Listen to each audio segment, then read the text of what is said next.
15 शायद 16 साल पहले शांतिपूर्ण भीमली शहर में मेरी गुरुजी शिवानंद मूर्ति से पहली और एकमात्र मुलाकात हुई थी। मैं योग यात्रा की शुरुआत में था, अभी भी अनुभवहीन और मेरे सामने खड़े महानता से अनजान था। आने वाले वर्षों में मैंने कई गुरुओं से मुलाकात की।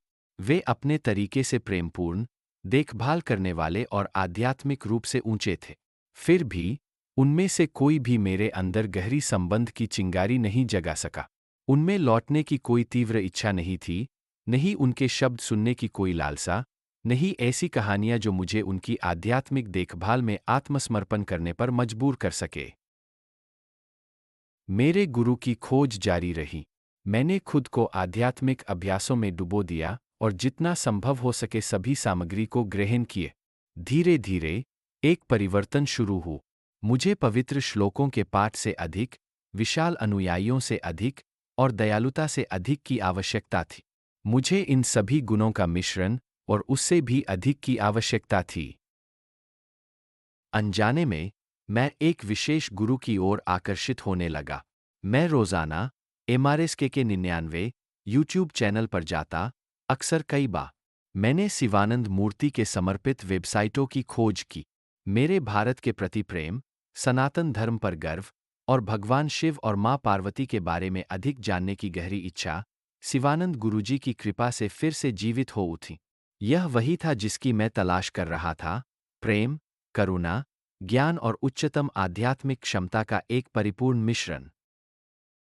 2021 की महाशिवरात्रि की रात मैं शिवानंद गुरुजी का शिष्य बन गए। यह मेरी पसंद का मामला नहीं था, बल्कि उन्होंने मुझे अपने शिष्य के रूप में स्वीकार किया।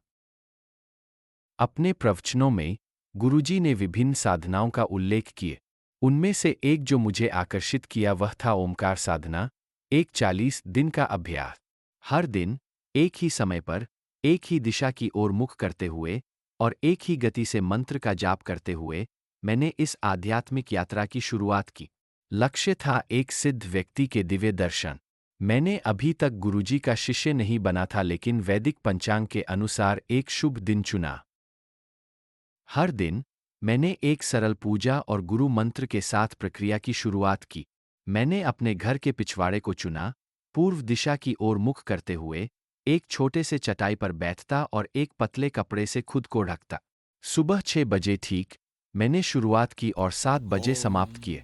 तापमान में उतार चढ़ाव, मच्छरों के काटने, कुत्तों के भौंकने और लॉन की घास काटने की आवाजें, ये सब सामान्य विघटन थे। कुछ दिन खिंचाव जैसे लगते थे, अन्य दिन इतने सरल होते कि समय उड़ जाता।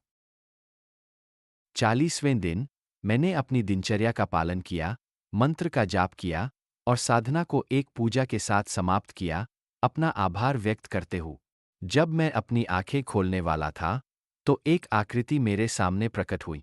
लगभग 6 से 10 इंच की दूरी पर खड़े मैंने शिवानंद गुरुजी की कोमल मुस्कान को पहचाना। उन्होंने कई साल पहले अपने भौतिक शरीर को छोड़ दिया था, लेकिन यहाँ वे दिव्य रूप में थे। उन्होंने अपना दायां हाथ उठाया और मेरे सिर पर अपना हाथ रखा, जैसे कह रहे हो, शाबाश। उनके स्पर्श से मेरे पूरे शरीर में एक करंट दौड़ गए। गुरुजी ने मुझे कुछ और सेकंड देखा, फिर गायब हो गए।